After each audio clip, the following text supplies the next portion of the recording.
June 6, 1944.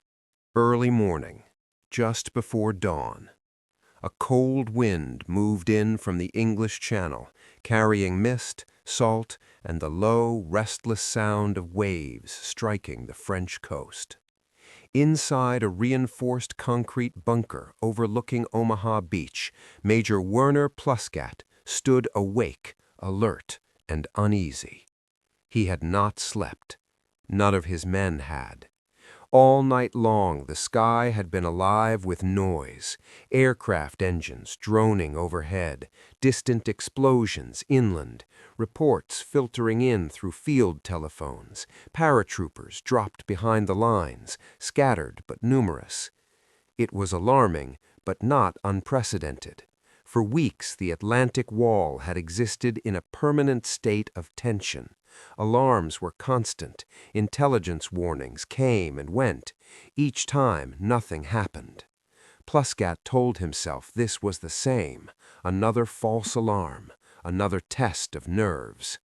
Still, something felt different. He stepped closer to the observation slit and raised his binoculars toward the sea. The horizon was barely visible, blurred by a thick gray mist that hung low over the water. Dawn was approaching, but the light was weak and uncertain.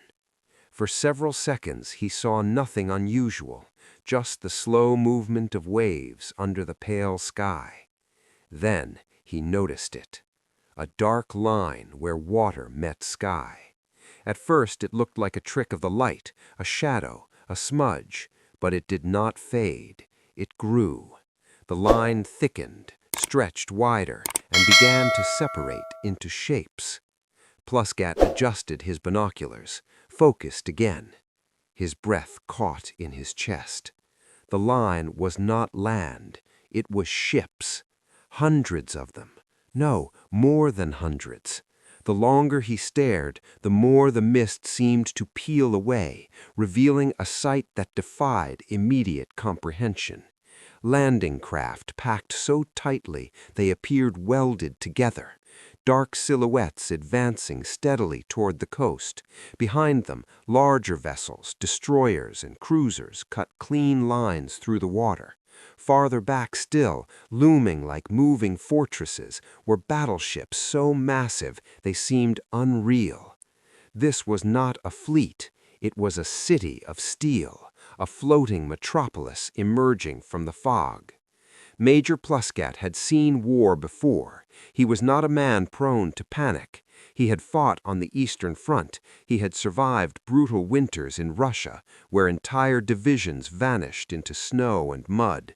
He had witnessed battles measured not in thousands of casualties, but in millions. He understood scale. He understood overwhelming force. But what he was seeing now belonged to a different category entirely. This was not simply a large formation.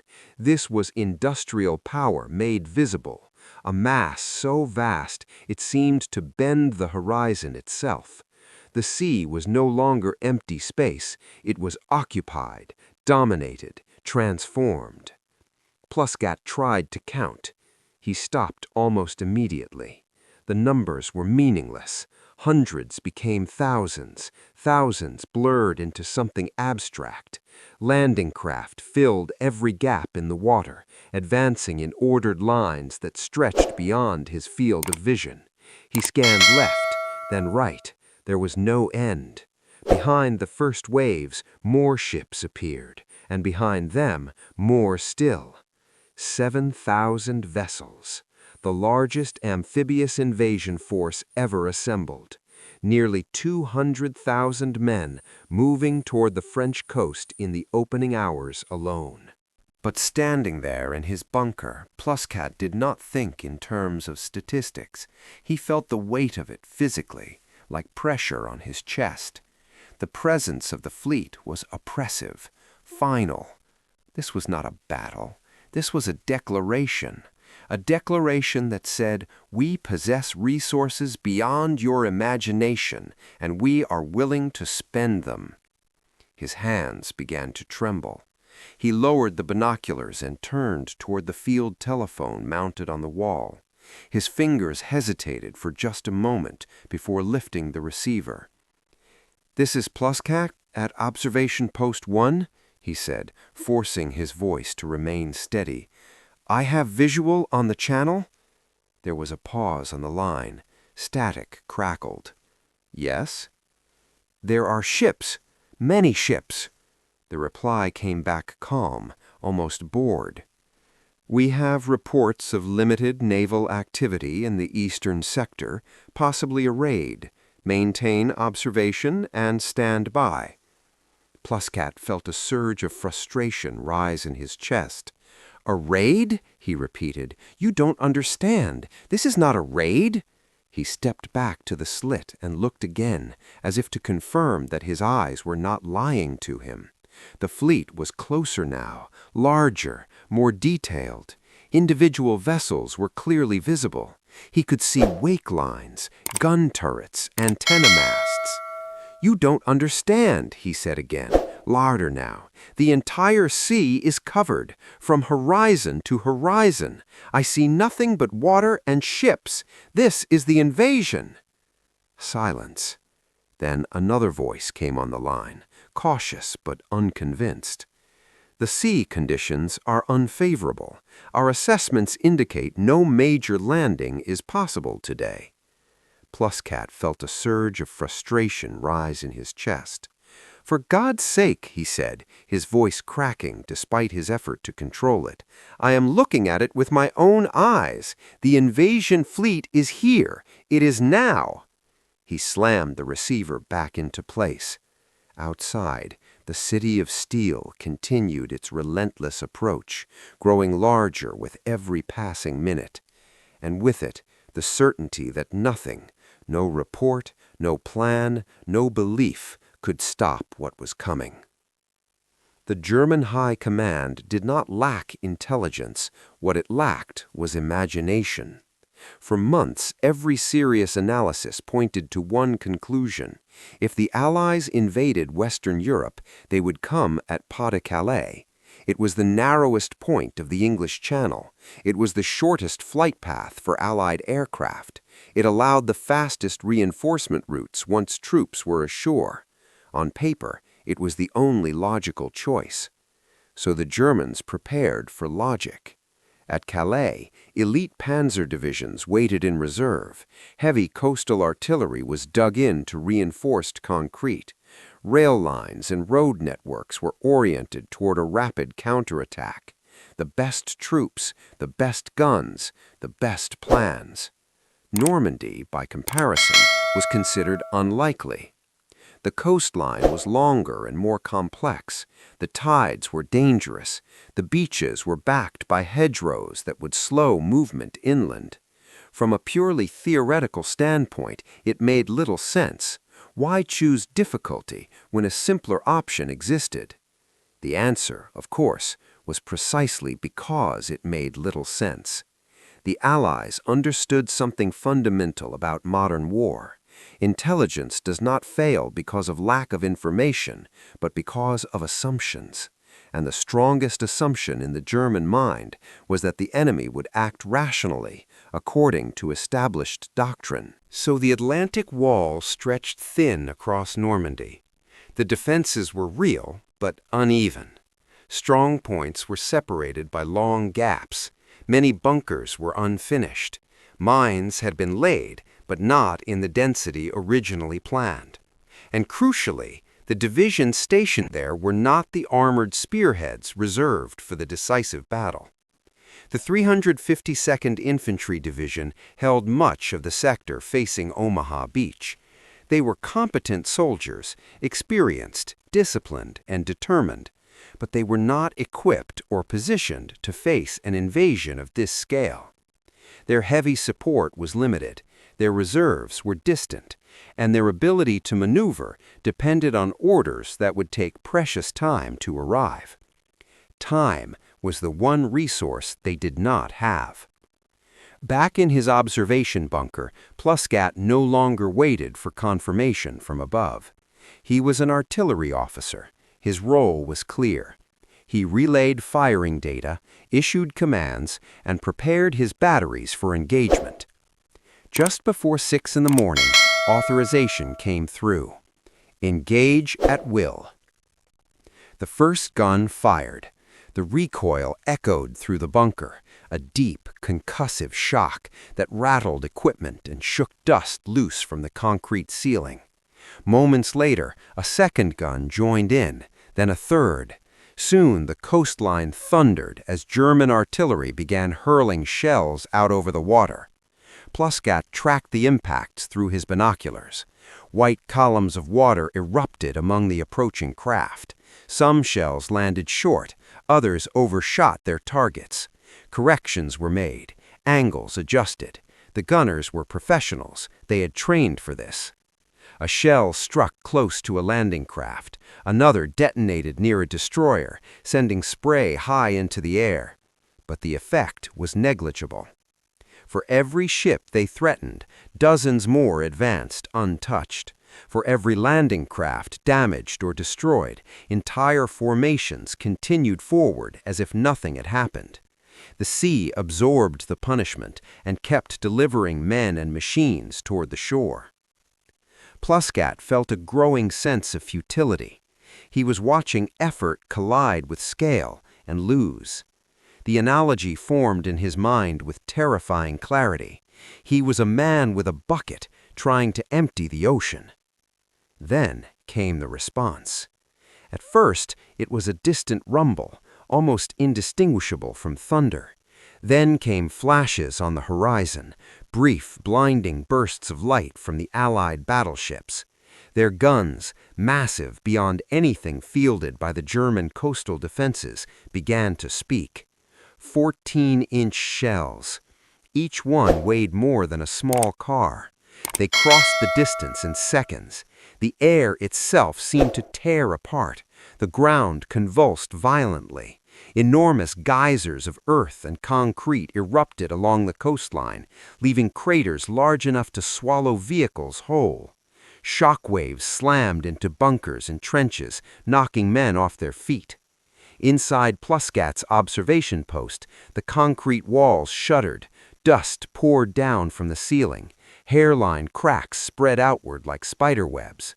For the first time since the war began, the bunker felt fragile. This was not bombardment. It was demolition.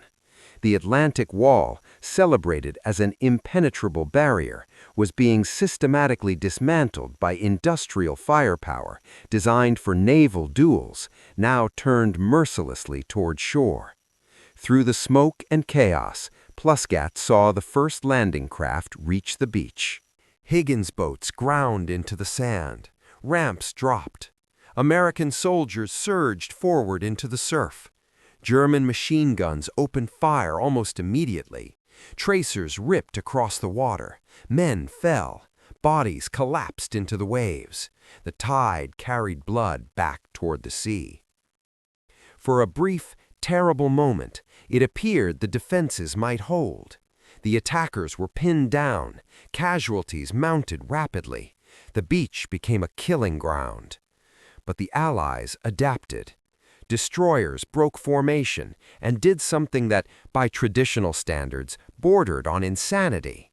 They steamed directly toward shore, closing to within 1,000 yards, some scraping their hulls against submerged sandbars. From this dangerously close range, they aimed their guns directly at German strongpoints. One by one, bunkers were silenced. Machine gun nests vanished in explosions. The carefully planned fields of fire collapsed. And then came machines the Germans had never faced before. Amphibious trucks drove straight out of the sea and onto the beach, carrying supplies and troops without pause. The invasion did not slow, it accelerated. Watching it unfold, Pluskat felt something inside him change. The tactical problem no longer mattered. The outcome was becoming obvious. He was no longer witnessing a battle. He was witnessing a system at work. As the morning wore on, the noise never stopped. It layered itself, artillery, naval gunfire, aircraft engines, explosions, into a constant, crushing roar that made time feel distorted. Minutes blurred together. Orders were given, repeated, lost, and given again. Messengers ran between positions, some never arriving. From his observation slit, Pluskat continued to watch the beach, but his perception had shifted. He was no longer focused on individual targets or tactical movements. His mind had stepped back, pulling away from the immediate chaos to see the larger picture forming behind it. He raised his binoculars again, but this time he looked past the first waves of ships. Beyond the destroyers and cruisers, beyond the landing craft still pouring toward the coast, he saw the deeper structure of the invasion. He imagined the ports in southern England emptied of civilian traffic and transformed into machines of war. He imagined endless lines of trucks, tanks, and artillery pieces waiting their turn to cross the channel. And behind those ports, far beyond the horizon, he saw the factories. That was the moment the truth became unavoidable. This invasion was not an act of bravery or desperation. It was not a gamble. It was the final phase of a calculation made months, even years earlier. Pluskat had been trained to think in terms of firepower, positioning, and timing, but now he understood that none of those things mattered if one side could simply replace everything faster than the other could destroy it. The sky above Normandy told the same story. Aircraft filled it continuously, fighters, bombers, transport planes. They came in waves so dense they seemed to overlap, one formation replacing another without pause. On this single day, the Allies would fly more than 14,000 sorties over France. The Luftwaffe, by comparison, could manage only a few hundred across the entire front. It was not because German pilots lacked courage. It was not because they lacked skill. Many were veterans, hardened by years of combat. They lacked planes. They lacked fuel. They lacked spare parts. Every German aircraft lost represented weeks of strained production. Every Allied aircraft lost was replaced almost immediately. American factories alone were producing planes faster than Germany could shoot them down. The arithmetic was merciless. Pluskat felt the same realization spreading through his chest as he watched Allied aircraft crisscross the sky with impunity. For every German fighter that managed to rise, there were dozens of Allied ones waiting. The ground war followed the same logic. German armor had a fearsome reputation. Tigers and Panthers were powerful, heavily armored, and lethal. On paper, they outclassed most Allied tanks. German crews knew it. Allied crews feared it. But fear did not change production numbers. In 1944, Germany struggled to produce a few thousand tanks in total. The United States alone would manufacture over 29,000 tanks that year. Sherman tanks rolled off assembly lines in numbers that defied comparison. They were not designed to be invincible. They were designed to be replaceable. The Allied strategy was not to win every engagement. It was to make every engagement irrelevant. If a Sherman was destroyed, another would arrive. If a landing craft was sunk, 5 more followed behind it. Losses were expected, calculated, accepted. Germany could not afford that luxury.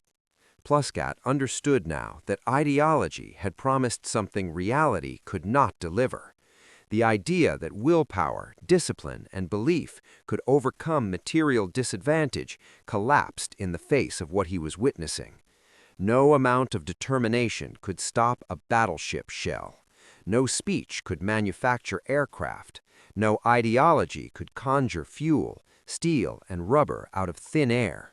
The war had become an equation, and Germany no longer had the numbers to solve it. Around him, his men continued to fight. Orders were followed. Guns were fired. Positions were held as long as they could be. They were not cowards. They were professionals doing their duty in circumstances that had already sealed their fate. Pluskat felt a deep, almost physical despair settle over him. Not panic, not fear, but clarity, the kind that leaves no room for hope. They were not losing because they were outmatched tactically. They were losing because they were outproduced. The beaches of Normandy were not deciding the war. They were merely revealing the decision that had already been made elsewhere. In the factories of Detroit, in the shipyards of America, in the rail yards and steel mills that worked day and night untouched by bombs, feeding an engine Germany could no longer compete with. As the Allied foothold expanded and the sound of battle rolled inland, Pluskat lowered his binoculars. For him, the war had already ended. What remained was only the delay between understanding and collapse. As the day stretched on, the battle moved inland, but the truth did not move with it. It stayed fixed in place, heavy and undeniable. By afternoon, smoke covered much of the coastline. What had once been carefully prepared defensive positions were now shattered ruins, collapsed bunkers, overturned guns, trenches filled with debris and bodies. Communication lines were cut or unreliable. Units fought in isolation, often without clear orders or awareness of the wider situation. Yet the Allied advance did not pause. Supplies continued to arrive. Vehicles rolled off landing craft in steady streams. Engineers cleared obstacles and built makeshift roads directly on the sand. Wounded soldiers were evacuated even as fresh troops stepped onto the beach to replace them. The machine never stopped moving. For Pluskat, the realization he had experienced earlier that morning only deepened. He saw that this was not simply an invasion, it was a demonstration of what modern industrial war looked like when one side possessed near total material superiority. The Allies were not improvising, they were executing a plan so large it could absorb failure without collapsing. German doctrine had been built on decisive battles, on breakthroughs, on moments where skill and speed could change everything. Normandy was the opposite of that. Here, no single action could reverse the outcome. No counterattack could erase the fact that the Allies could land more men tomorrow than Germany could replace in months. Even if every beachhead was contested, even if losses were severe, the flow would continue. Pluskat understood that the invasion did not need to succeed perfectly. It only needed to succeed enough. That was the terrifying part. As reports filtered in throughout the day, they confirmed what his instincts already knew. Allied forces had secured multiple beachheads. Airborne troops, though scattered, were regrouping inland.